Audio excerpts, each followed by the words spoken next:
He had the right seat, the right ticket, the right status, but the flight attendant didn't see a customer. She saw a problem. "That seat's usually for someone else," she said, pointing to a white platinum passenger dressed in pearls and entitlement. Darius didn't raise his voice. He looked her in the eye and stayed seated. If you've ever been told you don't belong, even when you clearly do, this story is for you. What followed? A takedown. Not of him, but of the system that thought it could get away with it. If stories like this matter to you, hit that subscribe button and help us keep telling them. And drop a comment. Where in the world are you listening from? Have you ever witnessed something like this? Let's begin. The wheels of Darius Carter's carry-on hummed against the polished tile of Terminal B. Soft jazz drifted from ceiling speakers. Boarding announcements echoed, distant and impersonal. He paused near Gate 7, a first-class priority line, adjusted the cuff of his gray jacket, and nodded politely to the agent checking tickets. Her scanner beeped. She looked at the screen, then looked at him. Just a flicker of hesitation, barely a breath, before her smile returned. "Enjoy your flight, Mr. Carter." He gave her a warm nod. "Thank you." Inside the jet bridge, the air changed. Cooler. Still, as if it had been filtered for the select few. He stepped into the cabin of Skylux Airlines First Class.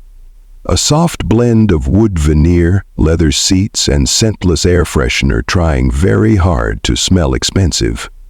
Only 8 seats, 4 on each side, spacious, reclining.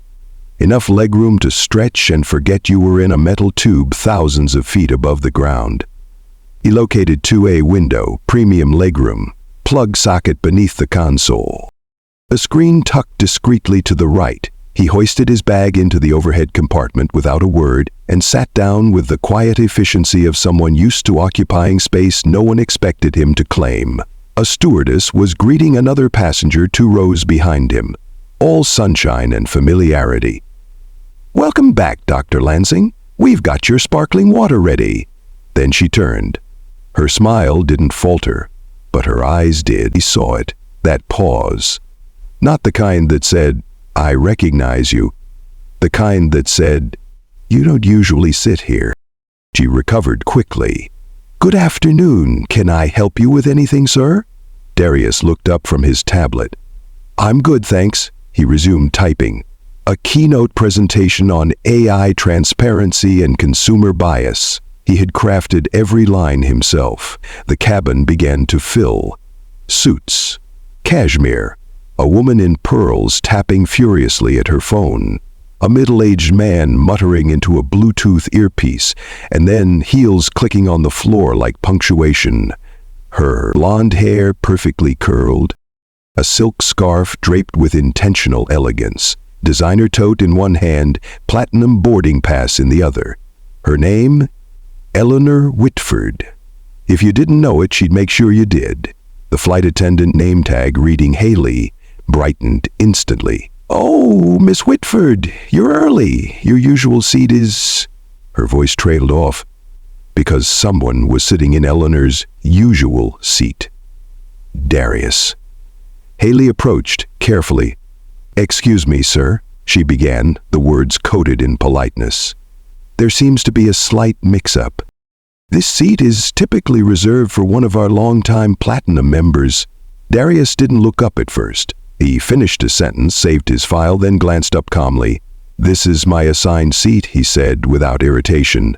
2A confirmed on my app, and here's the boarding pass." He handed it over. Haley blinked, looked at the pass, looked at the card. "Platinum." "Oh, I see. You are platinum." "I see you are platinum." "Correct," Darius replied, folding his hands over his lap. "And I selected this seat for legroom. I have work to finish before landing." Eleanor stepped closer, her tone full of faux disbelief. "I always sit there," she said, not to Darius but to the air around him. "Every flight. That seat is practically mine." Passengers nearby began to glance up from their devices. Haley tried again, softer now. It's just that Ms. Whitford flies this route very frequently and she prefers 2A. She's one of our most loyal travelers. Darius gave a small, practiced smile. I'm sure she is, but I'm also a paying customer, and this is my confirmed seat. He returned to his tablet. Eleanor didn't move. She stood in the aisle, eyes narrowed, the corners of her mouth twitching between indignation and disbelief. To her, this wasn't about one seat. It was about the shape of the person sitting in it. Hailey shifted her weight, flustered. "I'll speak with my supervisor," she mumbled, and turned quickly toward the front cabin. Darius stayed still. His fingers resumed typing, but he felt it, that heat crawling along the back of his neck, not from embarrassment, from experience. The kind of slow burn that came not from confrontation, but from judgment too quiet to confront. The man across the aisle, mid-50s, Golf magazine in hand, stared just a moment too long. A woman one row ahead peeked over her shoulder, eyes narrowing as if trying to solve a puzzle. The question hanging in their gaze wasn't what's going on. Easily it was, how did he get there? Darius leaned back in his seat, exhaled slowly. Years of self-retrol calcified in his spine. Hailey stood up front with another crew member. Eleanor leaned close, whispering something sharp, something private, and in one quick motion, so smooth it looked like routine. She slipped a folded note into Hailey's palm. Small, crisp, green-backed. No one said a word. But Darius saw it. And so did a young woman 3 rows back, hoodie up, phone out, not obvious but recording. He said nothing. Not yet. Let them show their cards first. The plane was still at the gate, the door still open, the air still cool and civilized. But something had shifted. Not loudly, not yet, but enough. And Darius Carter, sitting silently in 2A, knew the turbulence hadn't even started. Not outside, but right here, right in the aisle, right in the look they gave him. Not because he was wrong, but because he wasn't supposed to be right. The quiet in the cabin wasn't peaceful anymore. It was tight, stretched, the kind of silence that hums under your skin just before something breaks. Darius Carter sat upright in seat 2A, his back straight, hands resting lightly on his lap. His phone lay screen down on his thigh, still unlocked. His tablet glowed softly on the tray table, untouched since the confrontation began. Across the aisle, a businessman lowered his newspaper just enough to observe. Behind him, a woman paused mid-sip of sparkling water. No one said anything, but eyes moved, heads turned. And the air, still cold from the jet's overhead vents, now carried the static of scrutiny. Hailey, the lead flight attendant, had disappeared toward the front. Eleanor Whitford still stood nearby, arms crossed, a designer tote perched beside her. She glanced at her watch for the 3rd time in 2 minutes, exhaling dramatically, as if the very act of waiting offended her. Then he arrived. Grant Turner, tall, broad-shouldered, dressed in a blazer with the airline's crest stitched neatly on the lapel. His walk was smooth, confident, the kind built on years of knowing your voice meant final say. He stopped beside Darius with the calm of someone about to issue a firm directive masked as a gentle suggestion. "Good afternoon, sir," he said, smiling tight. "I'm Grant, the first-class cabin supervisor. I understand there's been a bit of confusion about your seat." Darius didn't move. "No confusion," he said plainly. "This is my assigned seat, confirmed, booked, paid for." Grant nodded almost too agreeably. "Yes, of course. It's just that on this particular route, some of our more frequent travelers have developed strong preferences for certain seats. We try to honor those preferences when possible, just to keep everyone comfortable." Darius met his eyes. "I'm a frequent traveler, and I chose this seat for a reason. I need the legroom to work." Grant's smile faltered for a fraction of a second, then returned. like a store-bought gesture glued in place. He stepped back slightly. "I completely understand, but Ms. Whitford," he gestured toward Eleanor, "has been sitting in 2A on this flight for over 5 years. She's one of our most loyal patrons and, well, you know how people get used to routine." Darius didn't blink. "What I know," he said evenly, "is that I followed the same process as everyone else. I booked, I paid, I'm here. That should be enough." Grant's posture stiffened. Of course, he repeated. "It's just that sometimes we have to make small accommodations for the greater comfort of all our premium guests." Darius leaned back, arms crossed slowly. His voice stayed calm. "And what exactly am I if not a premium guest?" Grant didn't answer. From row 5, a faint electronic click echoed.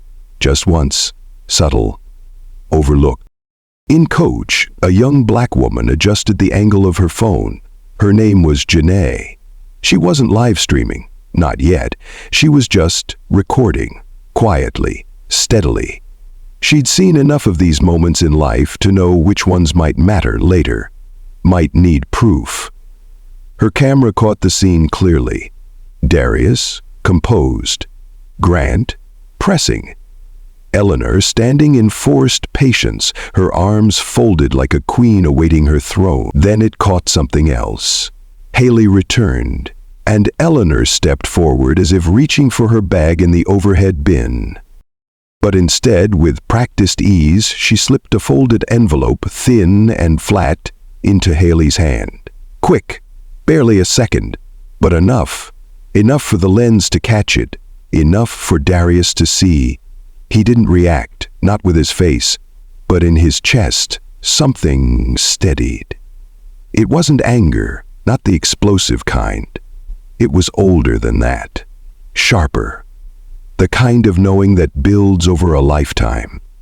The recognition that this wasn't a misunderstanding. This was a message, and he'd received it loud and clear. Grant leaned down slightly, his voice lowered, casual but firm. "Sir, we'd really prefer not to escalate this. We can handle it the easy way." Darius raised one brow.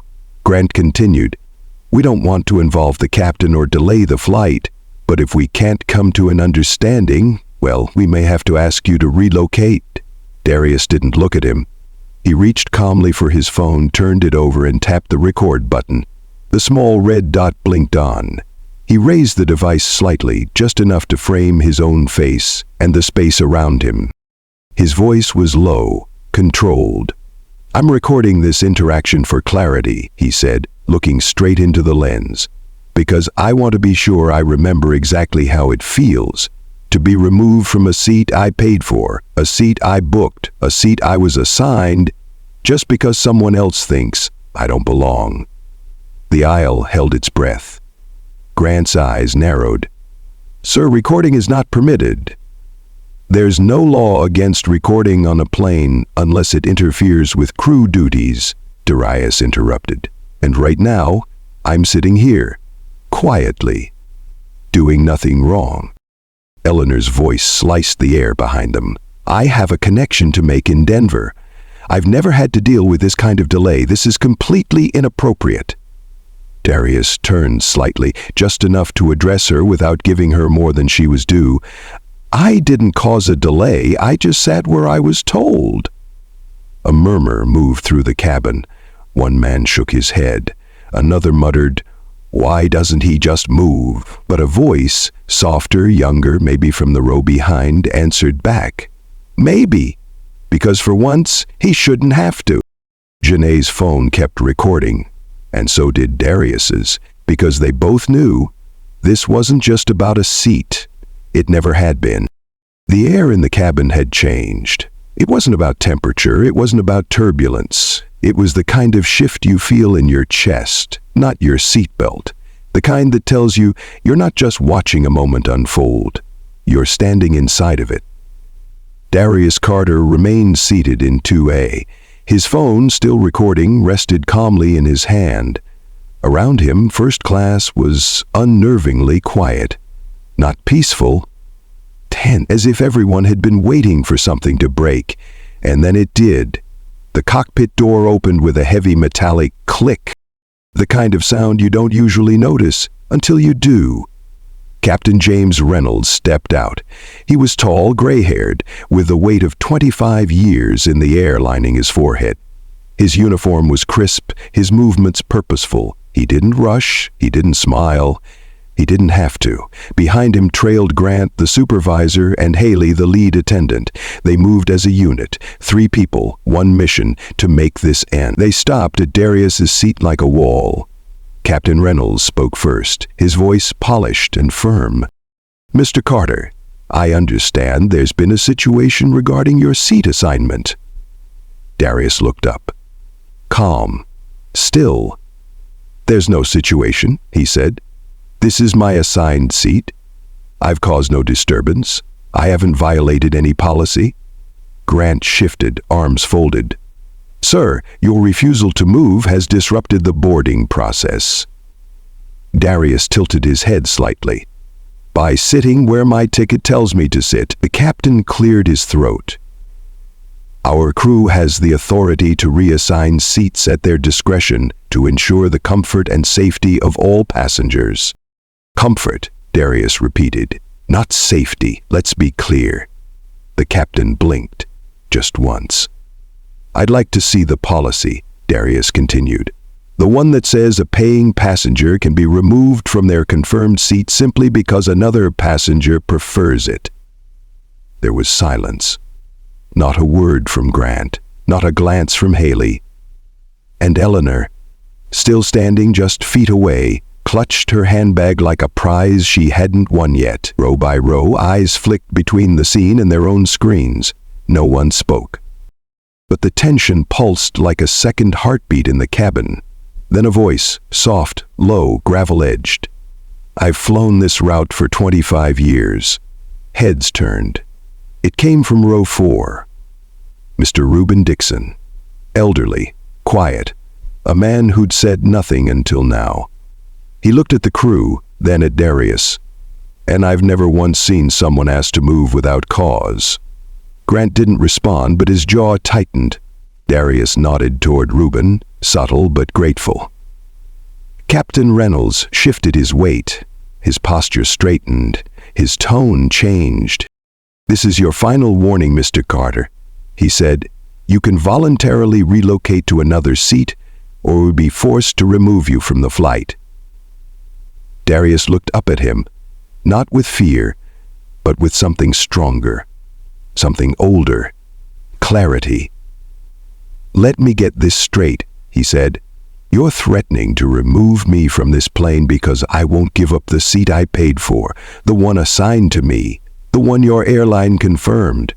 Not for safety, not for policy, but because someone else decided they belong here more than I do." No one answered, so he raised his phone again, holding it steady. "Say that again," he said softly. "For the record." Haley's eyes dropped to the carpet. Grant looked away. The captain didn't speak, and that silence, that was the sound of a system running out of excuses. Somewhere behind them, a woman's voice cracked, not loudly, just enough for the row behind to hear. This isn't right." It came from a young woman in her 30s, white, dressed in soft blue linen. She looked down, blinking hard.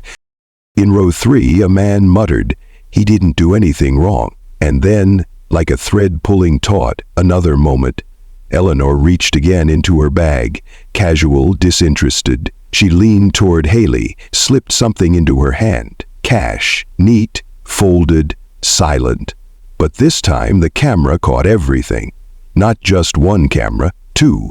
Janae still recording from the back, and a second phone angled perfectly from across the aisle, held by a man in a tailored suit who hadn't said a word until now. But his lens? It had seen everything. Darius didn't flinch, didn't react, but now the moment wasn't his to hold alone. Now everyone had seen it, not a misunderstanding, not a customer being difficult, but a decision, a quiet transaction, a very public choice. And that was the real twist. The injustice wasn't loud. It was silent, systemic, carried out in well-pressed uniforms and practiced smiles, wrapped in policy and sealed with a nod. But now it had a witness. Actually, more than one. And soon it would have millions. Captain Reynolds stood taller, straighter, but inside something was shifting. You could see it in his jaw, his hands, his hesitation, but protocol was protocol. "I'm sorry," he said, not to Darius, to the silence, to the growing weight of the cabin pressing back on him. "We'll be requesting your removal." Darius stood slowly. Deliberately, he closed his tablet, tucked away his pen, secured his phone in his hand, still recording. As he stepped into the aisle, he said nothing. He didn't have to. His presence had already said everything. And for the first time since he boarded the plane, he wasn't just seen. He was watched. Because now, the story had begun. The silence felt manufactured, not just from the passengers, but from the air itself. It was the kind of stillness that shows up when everyone's pretending not to listen. Darius remained seated, his back upright, his hands calm on his lap. But something had shifted. You could feel it. And then the cockpit door clicked open. The captain stepped into the cabin. Not rushed, not aggressive, just final. He was tall, late 50s, with salt gray hair and a practiced airline smile that never quite touched his eyes. The kind of smile people use when they've made up their mind and want you to feel like you had a say. "Mr. Carter," the captain said evenly, "I've reviewed the situation, and I'm afraid for the peace of the flight we're going to have to ask you to step off the aircraft." The peace of the flight? It wasn't a security issue. It wasn't a policy violation. It wasn't even about behavior. It was about peace. And everyone knew what that word meant when spoken in a calm voice on a tense plane. Darius looked up. Not angry, not pleading, just observant, like he was storing this moment. He let the words hang in the air a second longer, then said, "You're removing a first-class passenger from his assigned, paid-for seat because the woman next to him usually sits here?" No one answered, but then Grant, still clinging to his clipboard like it gave him power, mumbled, "She's flown this route for nearly 2 decades. It's always been her seat." Darius blinked slowly, then nodded, more to himself than anyone else. "So the seat belongs to tradition now, not to purchase." Next to him, Eleanor sat stiffly, lips pressed in triumph. Haley avoided eye contact. The captain, to his credit, did not look away. "It's not ideal, sir," he said, "but we're trying to avoid escalation." Darius chuckled under his breath, not because it was funny, but because that sentence had lost all its meaning a long time ago. Janae, 2 rows back, looked down at her phone. Her fingers trembled. The video she uploaded, just minutes ago, was now at 412,000 views and climbing fast. Her phone buzzed nonstop, texts pouring in. "Girl, you went viral. This man needs a lawyer. Send me the raw file." Janae looked up. Darius still hadn't stood, still hadn't shouted, but everything in his body said, "You don't get to define me." That was when the captain took a step closer. Just one. Enough to say this is final. "I'll walk," Darius said quietly. "But know this. I'm not walking away." He stood, slowly, deliberately, picked up his laptop bag, reached for his pen, which had rolled under the armrest. He tucked it into his pocket. Then he turned, not to the captain, not to Haley or Grant, but to Eleanor. "I hope this seat brings you peace," he said evenly, "because today it cost more than money." Her lips twitched, not quite a smile, not quite regret, just the arrogance of someone who thinks the consequences won't reach her. But 3 rows back, someone else was watching and deciding otherwise. Reuben Dixon, the older gentleman in a dark brown cap and wool coat, stood slowly. All eyes shifted. He didn't raise his voice, didn't wave his arms. He just spoke with the kind of gravity that made people stop scrolling. "I've flown with Skylux Airlines since before some of y'all were born," he began. "First class, business, economy. I've seen storms, I've seen delays, but I have never seen a man get removed from his seat simply because someone else usually sits there." No one interrupted. Reuben looked directly at the captain. "This ain't about policy, this is about comfort. And whose comfort gets protected?" The cabin went even quieter, and still Darius didn't raise his voice, didn't ask for support. He walked toward the front cabin, past Haley, past Grant, past a captain who wouldn't meet his eyes. At the door, he paused once more, turned back to face the rows of silent passengers. And then it happened. A small voice from the middle of the cabin. A boy, maybe 7, whispered to his mother, "Mom, why did they make him leave? Did he do something bad?" His mother didn't answer. She just stared ahead, her jaw tight, her hands trembling. She had no words that wouldn't crack open the world her son thought he lived in. Darius heard the question. He didn't stop walking, but his eyes softened, not with pity, but with recognition. Outside the aircraft, the sun was already low over the tarmac. Darius stood at the gate, back straight, fingers curled lightly around his phone, and as he glanced down at the screen, he saw it. Seat 2A, trending on every platform. Janae's video had hit nearly 600,000 views, with thousands of reposts.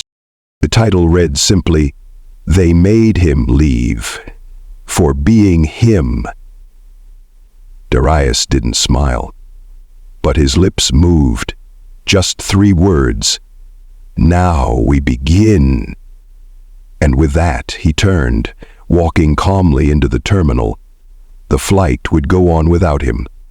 But the real journey, the one that would shake the system, had just taken off. Darius didn't walk far. After being escorted off the plane, he didn't slam his bag down or demand answers. He just walked over to a bench near gate 17B, sat quietly, and opened his phone. His thumb hovered for a second. Then he tapped the name. Sophia Lynn, Chief Legal Officer, Clareside. The call connected. "Hey," she said, "what happened?" Darius's voice was steady. "They pulled me off. No reason given, no policy cited." Sophia didn't even sigh. "Okay, you want me to press the button?" "Press it," he said. "Full team, legal and press, everything." At Clareside's downtown office, Sophia stood, already walking toward the hallway. She barked quick instructions to her assistant. "Get me the legal playbook on airline discrimination, pull up Skylux's corporate agreement with us, especially the fairness clauses, and prep our external media team." The assistant blinked. "We going loud?" "We're going full volume." She turned to a screen in her office and opened a digital folder labeled Emergency Response Bias Incidents. The tab at the top read Live. Meanwhile, at the airport, Darius leaned forward, elbows on knees. He didn't feel defeated, not even angry, just focused. His phone buzzed. A message from Sophia. "Team activated, want to go public yet?" He started typing. "Draft a statement." Then another message came in. "No contact name, no subject, just a file." Darius opened it. It was security footage from the flight. Black and white but unmistakable. Eleanor opening her handbag, a thick envelope slid across. Haley, the flight attendant, nodding it inside her uniform. And then, "Don't worry, Mrs. Astor. First class has its own standard." Another clip. Grant, the manager, walking past Darius without a glance. The scene said everything. This wasn't confusion. This was coordination. Darius pressed play again, watched Haley's face, her calmness, like it was routine. He didn't flinch, just stared, then hit forward. 30 minutes later, CNN picked it up, the route. MSNBC. Bet. Hashtags flooded in. Seat 2A Platinum, while black. Skylux discriminates. A viral tweet read, "You can buy the ticket, but they still don't want you in the seat." At Skylux headquarters, the storm hit like a wave. The crisis team was called into a glass-walled room. Every screen replayed the video, Eleanor's envelope, Haley's words, Grant's silence. The CEO stood at the head of the table, arms crossed. "What's our statement?" he asked. A PR exec read, "We followed standard procedure to de-escalate a potential disruption." Silence. Then a woman in legal leaned forward. "That's not going to hold." "Why not?" "Because he wasn't disruptive. There's video, multiple angles." Another exec muttered, "She bribed a flight attendant. That's not de-escalation, that's discrimination." The CEO rubbed his temples. "This isn't about one seat anymore, is it?" "No," someone said. "It's about every seat like it." Back at the terminal, Darius watched the storm unfold quietly. He didn't tweet, didn't call the media. He just sat with his phone, watching videos go viral. One woman posted, "I've sat in 2A, got asked 3 times if I belong there. Now I know I'm not crazy." Another, "This man did nothing wrong. He got punished for showing up in a space not built for him." Janae's video had hit 2 million views. Darius's phone buzzed again. "Sophia. Media's lit. Skylux tried to downplay it, but it's backfiring." Darius nodded slowly. "Good. They're meeting right now. We have leverage. Time to use it." He stood from the bench, walked calmly to the lounge and sat by the window. He could have gone home, but he stayed. Let them see him. Let them remember the man they tried to make invisible. That night he opened his laptop and watched the clip again. Haley's voice echoed, "First class has its own standard." He whispered it back. Not in anger, in clarity, because now the world had heard it too, and for the first time they weren't asking if it was real. They were asking, how long has this been happening? And that was the real story. It started with a quiet clip on CNN. The anchor's voice was calm, but her eyes held something deeper, like she'd seen this too many times before. This morning, footage emerged showing tech entrepreneur Darius Carter being removed from his first-class seat on Skylux Airlines. He was not unruly. He wasn't shouting. In fact, he was silent. The woman seated next to him claimed she usually sat there. The airline complied. Cut to the clip. Darius sitting still, calm, holding his phone, being asked to leave. Then a jump. Grainy footage of a white envelope passed from passenger to flight attendant. And that now infamous phrase, "First class has its own standard." By noon, that phrase had become gasoline. Bet ran a breaking segment, Airborne Bias, Who Really Belongs Up Front? MSNBC aired interviews with racial equity analysts. The Root posted a headline that simply read, "We all know Seat 2A." But it wasn't just media. People started talking. A woman named Charlene, posting from her parked car, wiped her eyes before she hit record. "My daughter asked why the man had to move," she said. "I didn't know what to say. I told her it was complicated, but it's not. It's the same story. It just has better video now." Then came the hashtags, Seat 2A Platinum while Black Skylux discriminates. And the most powerful one, we all know that seat people weren't posting stories, they were posting memories, trauma they'd buried, moments they'd shrugged off. One woman posted a photo of her boarding pass with a single caption, "They moved me before takeoff." No explanation. A black professor tweeted, "Seat 2A is where you're welcome until someone more comfortable walks in." Then came the bombshell article. Jamal Green, longtime columnist at The Root, dropped a piece titled, "Seat 2A is a Sentence." It went viral in hours. Seat 2A is not just a location, it's a metaphor. It's the position you earn only to be told, smilingly, politely, sometimes with a voucher, that you still don't belong. It's where your excellence is met with suspicion, where your silence becomes defiance. He ended the piece with a quote from Reuben Dixon, the older black man who had watched the whole thing on the flight. "Comfort is always protected, but not ours." The article was printed, reposted, turned into murals and posters in airport terminals across the country. It wasn't just about Darius anymore. It never was. At Skylux downtown headquarters, the boardroom buzzed with panic. Multiple screens replayed the clip. Haley taking the envelope, Eleanor smiling like it was nothing, Grant avoiding eye contact. Executives paced. PR reps scribbled. One marketing head raised her voice. "This isn't a PR issue, it's an identity issue." The CEO sat stiffly. "Our official statement says we followed protocol." A younger strategist muttered under his breath, "Your protocol's broken." The legal director sighed. "It's not just one flight. People see a pattern." Another exec added, "And the damn quote first class has its own standard. It's on t-shirts now. We're getting memed in real time." No one laughed. They were bleeding in public. Back online, Janae's original video crossed 5 million views. Duets, commentary, parodies, pain. One teen filmed a reenactment with paper dolls. A middle-aged man in uniform, military, posted a stitched clip. His words were quiet. "I've worn this. Been in war zones?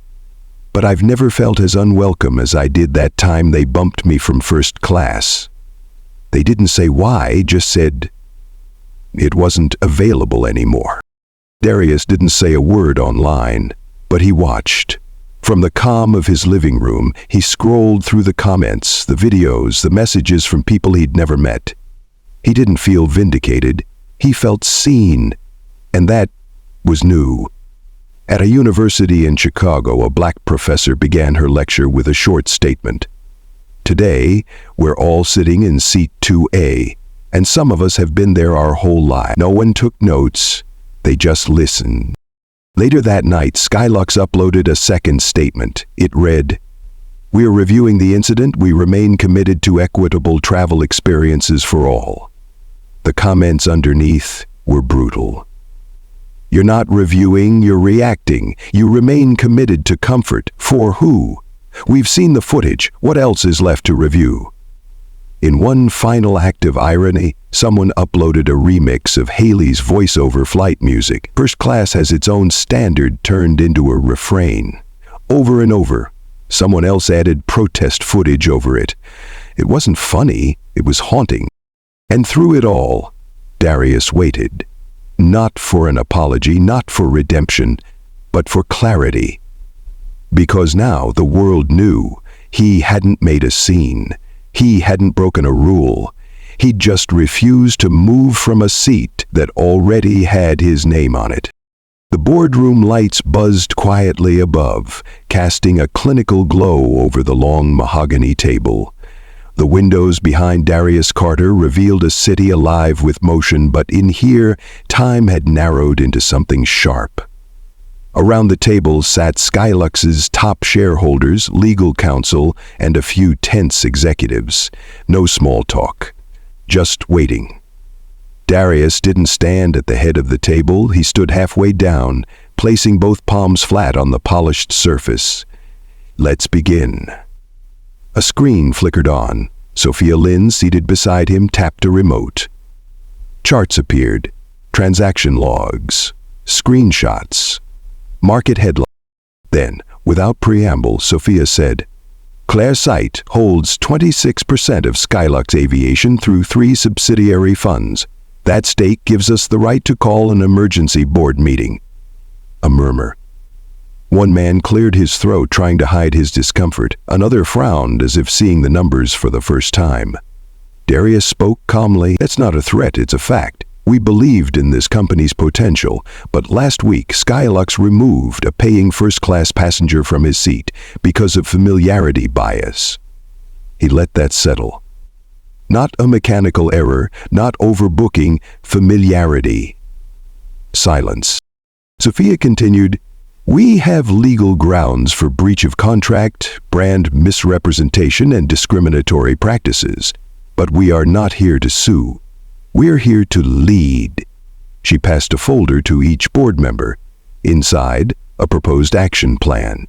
Immediate termination of involved staff. Independent investigation into internal bias protocols. suspension of the Claresite-Skylux Tech partnership pending ethical audit. Darius added, and until that audit is complete, we halt all joint product rollouts. One board member finally spoke. You'd tank our Q3 numbers for this? Darius looked at him. You already tanked your integrity. We're just containing the fallout. Another shareholder sighed. What exactly do you want? He answered without blinking. Accountability, transparency, and a company that treats equity as more than a slogan. A long pause followed. Then one of the elder shareholders, a quiet man with silver hair and a reputation for avoiding drama, leaned forward. I second the motion. A vote was called. It passed. Skylux stock dropped 18% before the market closed that day. But by evening, a new headline appeared on every major business outlet. Claresite forces Skylux shakeup over racial bias incident. Darius sat in his office later, alone, watching the city shift into dusk. He didn't smile. He didn't gloat. He just whispered to himself, "Now we begin." The conference room on Skylux executive floor had never been this quiet. Not during earnings calls, not even during the early pandemic chaos. But today, it felt like judgment. The blinds were half drawn. Outside, jets cut through clear sky, oblivious to the storm inside. Haley sat stiffly, shoulders drawn in, fingers locked tightly in her lap. Grant leaned back in his chair, arms crossed as if bored, the flight captain. Still in uniform? Sat straight, eyes forward, lips tight. At the far end, a large monitor waited, black screen like a silent witness. Then the doors opened.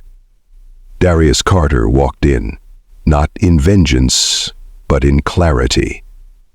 Beside him, Sophia Lynn, her briefcase already open, and a third woman, unknown to the room, but wearing the badge of an independent compliance officer. Darius nodded once. Sophia spoke. This session is to review personnel actions related to Flight 1849. You are here as employees, not as defendants. But let me be clear. This is the final review. No one responded. The monitor flickered, then played. Scene 1, Eleanor passing the envelope. Scene 2, Haley unfolding it, smiling.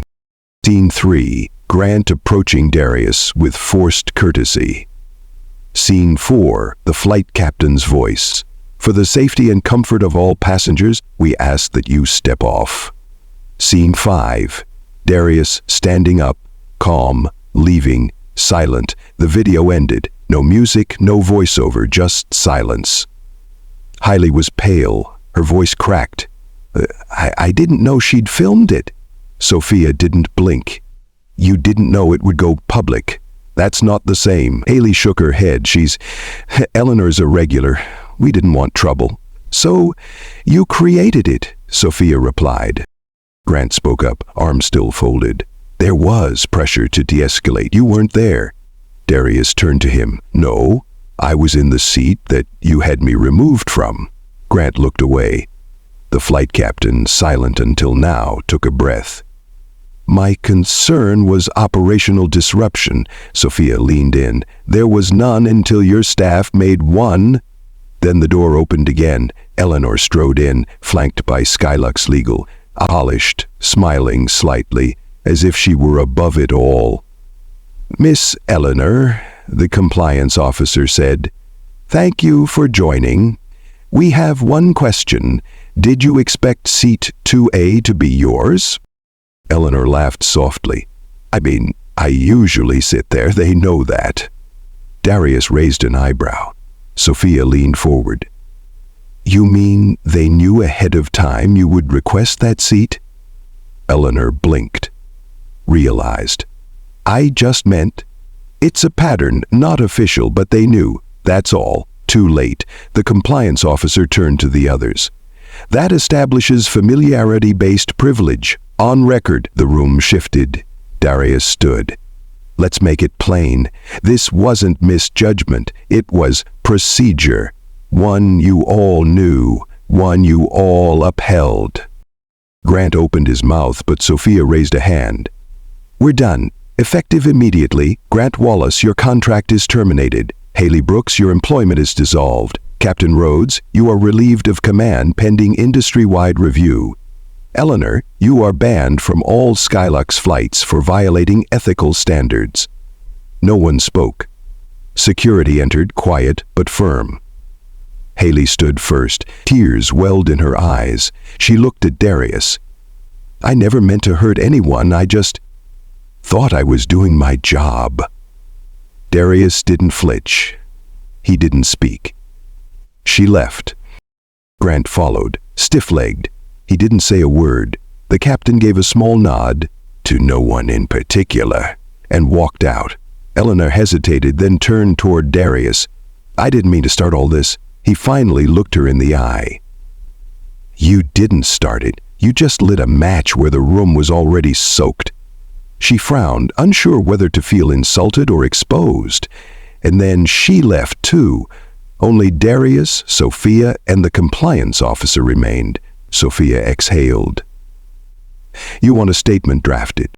Darius looked at the empty chairs, the monitor still frozen on the paused video, his own face looking back. "No," he said. "They'll write their own headlines." He reached into his pocket, pulled out a boarding pass, crumpled. Seat 2A. He looked at it one last time, then dropped it in the trash. The Skylux terminal sat quiet.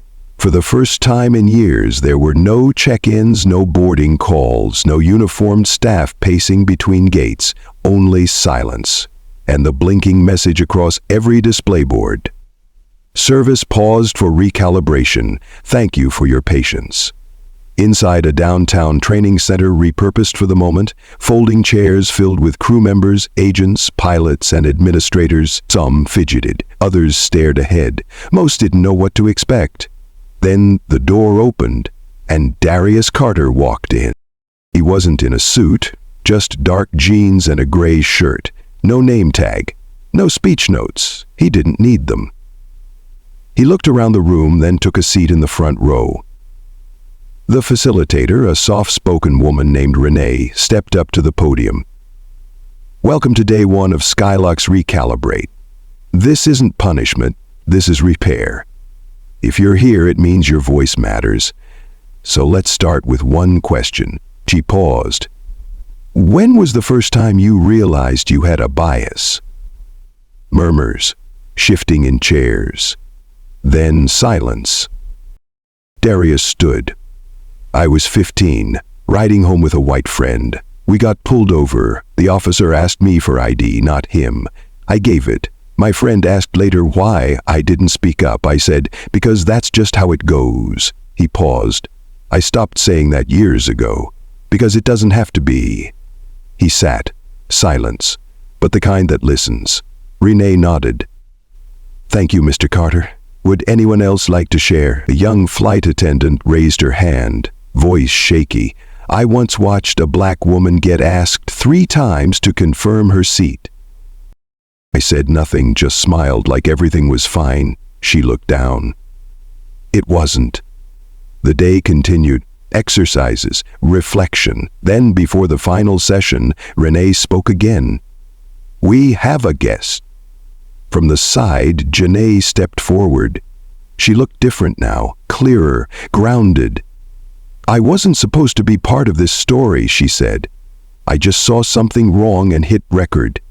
She held up her phone. "This became a mirror, not for what happened, but for what keeps happening." She glanced at Darius. "They filmed it, but billions lived it long before there were cameras." A hush. "If you're here, maybe next time one of you will say, actually, they do belong." Applause, steady, then rising. Later, Darius walked the halls. Posters lined the walls. "Everyone deserves to land with dignity." A young employee approached. "Thank you. I never thought about what it meant to sit in that seat." Darius replied, "It's not about the seat. It's about who we believe belongs in it." The employee nodded. "And now?" "Now we teach better." Outside, the runway lights blinked in the distance. The planes were still. But something new was moving. 1 month later, the Skylux headquarters felt different. The lobby, once filled with polite detachment and polished silence, now buzzed with quiet intention. Flyers lined the welcome desk. Equity isn't an add-on. A barista in the corner lounge offered free coffee to staff wearing purple lanyards, the color of those who had completed Recalibrate. On the walls, framed posters carried slogans like, "Respect isn't policy, it's culture." An overhead speaker gently played jazz instead of the usual corporate chimes. In the cafeteria, the lunch menu had changed, offering Haitian stews, Vietnamese spring rolls, and vegan gumbo. A handwritten chalkboard read, "Dignity tastes different to everyone." At the elevators, 2 flight attendants from different departments high-fived. One said, "Never thought we'd get to talk across ranks. Guess training stuck." On the 19th floor, in a conference room with wide glass panels, the leadership team gathered. The air wasn't heavy anymore, it was clear, focused. Sophia Lynn clicked her pen as she opened the meeting. "We are ready to go live. The live stream is set for 10 a.m. Darius Carter adjusted his cufflinks, but didn't stand. "No prepared speech. I want this moment to feel as unscripted as the one that started it." A few quiet nods. Minutes later, the camera light blinked red. The interim CEO of Skylux addressed the press, seated behind a podium that read "Rebuilding with Intention." She listed the reforms: mandatory bias training across all departments, a new anonymous reporting system for passenger treatment, and an independent oversight panel that included both Skylux representatives and community advocates. Then came the part no one expected. "We have partnered with Clairsight to develop an AI-driven fairness tracker. It monitors behavioral patterns during staff-passenger interactions. It's not about surveillance, it's about growth." The room buzzed. One reporter frowned, muttering, "How do you measure bias anyway?" Another whispered, "This is bold, risky." Behind the camera, some team members exchanged glances. In a side Slack chat, a veteran gate agent messaged, "This feels real, finally." After the press statement, the floor was offered to Darius. He stepped up. "I'm not here for applause," he began, "or for closure. Because this isn't closure. This is the messy, necessary middle." His voice didn't rise, but it landed heavy. Justice isn't just about consequences. It's about repair. So today, I'm proud to introduce the Horizon Program. A slide appeared behind him. It read, "The Horizon Program, for those willing to return changed." He continued, "It's simple. If you were part of the problem, but you want to learn to rebuild, to be accountable, we give you a path. This is for those who don't just regret the fallout, but understand the fracture." The slide outlined 3 weeks of immersive training, a peer accountability session with volunteer panelists, a 90-day mentorship with someone who experienced the type of harm they caused, a personal declaration posted publicly within Skylux headquarters. Some reporters took notes, others paused. After the cameras turned off, the room emptied slowly, but Darius didn't move. He stood by the screen as Sophia approached. She handed him a folder. "Early applications for Horizon," she said quietly. "You might want to see this one first." On top, Haley Grant. Darius didn't speak right away. He opened the folder. One typed paragraph stared back at him. "I finally watched the full video. I didn't just hear my voice this time. I heard hers. I don't expect forgiveness. I ask for the chance to grow." He closed the folder, set it on the table. "It starts here," he said. Sophia looked at him. "You really think she means it?" "We'll find out. But we gave her the door. Walking through it, that's on her." Outside the window, a plane cut across the skyline. But inside, the work was just beginning. The training room didn't look like any classroom. No podiums, no PowerPoint slides. Just a circle of chairs, no desks to hide behind. Haley Grant stepped in quietly. Her name tag read only Haley. No title, no rank, just a participant.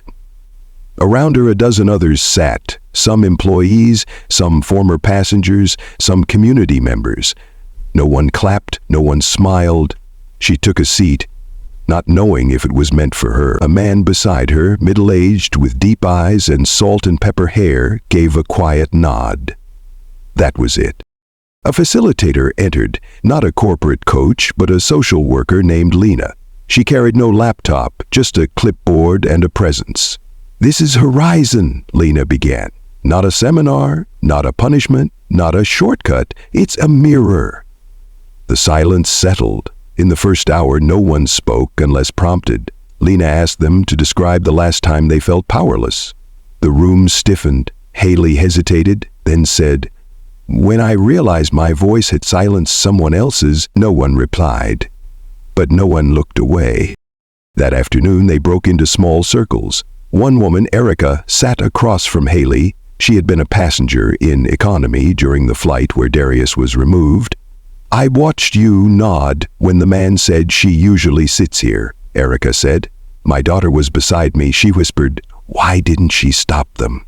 Haley's lips parted, but no excuse came, just a breath. Then, "I didn't know how much it mattered, not doing something." Her voice shook slightly.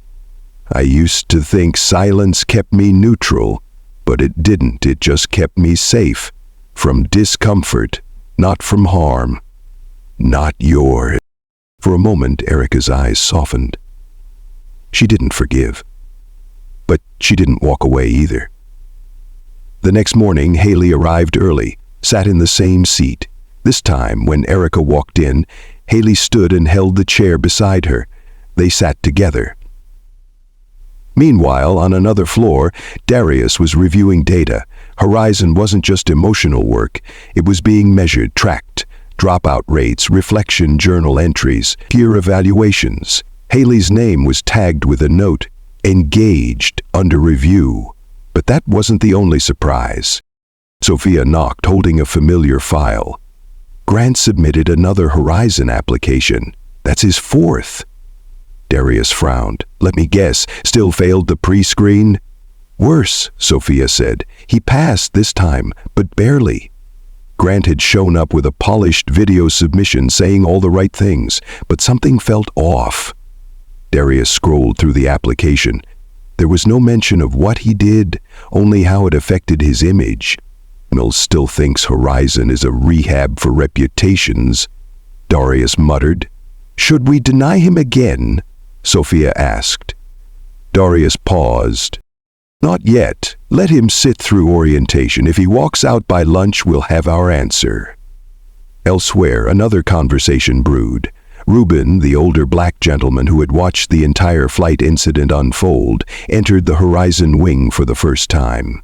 He wasn't a participant. He had requested to serve as an elder advisor, a quiet presence who simply listened. He met briefly with Sophia before entering. "I used to think I was too old to change anything," he said. "But if I can be the last person who had to stay silent, maybe someone else won't have to." Later, he found Haley standing by the bulletin board, reading a quote someone had written. "Justice is the long conversation between who we were and who we hope to be." She turned. Their eyes met. He said nothing, just offered a folded paper. It was a letter. Haley opened it later that night. Handwritten, from Reuben. It read, "I've watched good people do bad things. I've done it myself. What matters is who you choose to be after. If you keep showing up, so will I." The next day, Haley stayed after the session ended. Everyone else had gone. She stood at the whiteboard staring at a line written in thick black ink. The question isn't, was I wrong? The question is, do I want to be more right than I was yesterday? Behind her, Reuben passed by slowly. She looked down at her notebook, where she'd written earlier that day, "Today I wasn't welcome, but I didn't leave, and that's something." Darius passed by moments later. Their eyes met.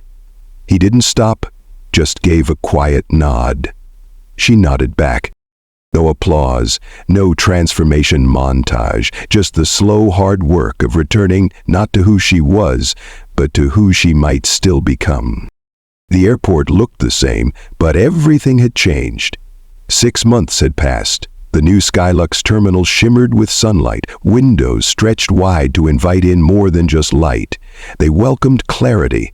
Passengers moved in quiet lines, greeted by agents who no longer hid behind counters. The signage now displayed more than flight numbers. There were framed quotes submitted by customers about what it means to be treated like you belong. Darius Carter stood at gate 15. No entourage, no press, just him. A Navy Mule carry-on at his side and a boarding pass in his hand that read Seat 2A. A young flight attendant approached. She had warm brown skin, soft curls pinned back, and a confident but kind demeanor. "Mr. Carter, welcome aboard," he smiled. "Thanks." No flash of recognition, just professional courtesy, and that somehow meant everything. Inside the plane, the cabin felt familiar but less exclusive. First class had been reimagined. Softer tones, fewer dividers. Not to erase comfort, but to invite transparency. He walked past row 1, paused briefly at 2A. It was waiting. He placed his carry-on overhead and lowered into the seat. Across the aisle, a teenage boy of South Asian descent smiled nervously. Darius gave him a quick nod. The plane continued to board. He looked out the window. No dramatic music. Just tarmac and sky. In his lap sat a small leather notebook, the first page he wrote months ago. "Not because I'm a CEO, because I'm human." The flight attendant returned to offer water. "Anything else you need, Mr. Carter?" He shook his head. "No, I've got everything I need." As the cabin doors closed, a soft chime echoed. Seatbelt lights blinked. Engines hummed. In another city at that very moment, a large ballroom filled with aviation executives and corporate reformers watched a video reel projected on a wide screen. It began with grainy phone footage the moment Darius was pulled from seat 2A.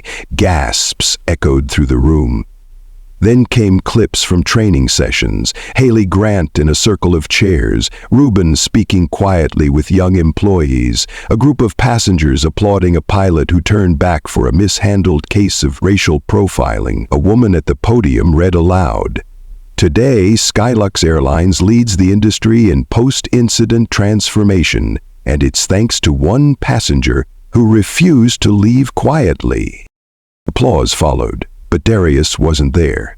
He was 35,000 feet above ground, flipping to the next page in his notebook. There, in handwriting slightly slanted, were names, not titles. Janae, Hailey, Sophia, Ruben, even Grant. A list not of allies or enemies, just people, each of them a sentence in the story. A soft ding interrupted him. "Excuse me," said a voice. He looked up. The teen boy across the aisle. "Sorry, I recognized you from the stories." Darius smiled. "You flying alone?" The boy nodded. "First time in first class. My mum said I earned it." "You did," Darius said. "Enjoy it." The boy hesitated. "Can I ask, what was it like that day?" Darius paused. It was loud in the wrong places, quiet where it shouldn't have been. The boy didn't fully understand, but he nodded respectfully. Minutes later, the plane ascended. Clouds gave way to sun.